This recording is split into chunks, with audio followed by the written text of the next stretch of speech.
చెప్పాలని చెప్పుకుందామా? చిట్టి చిలకమ్మ అమ్మ కొట్టిందా, తోటకెళ్ళవా, పండు తెచ్చావా, గుడ్లో పెట్టవా, గుటక్క మింగావా.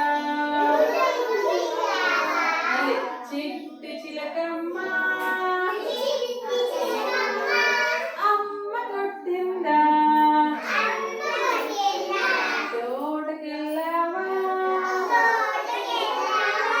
పండు తెచ్చావా, గుడ్లో పెట్టవా, గుటక్క మింగావా, గుటక్క మింగావా. మీరు చెప్పండి, అందరూ చెప్పండి.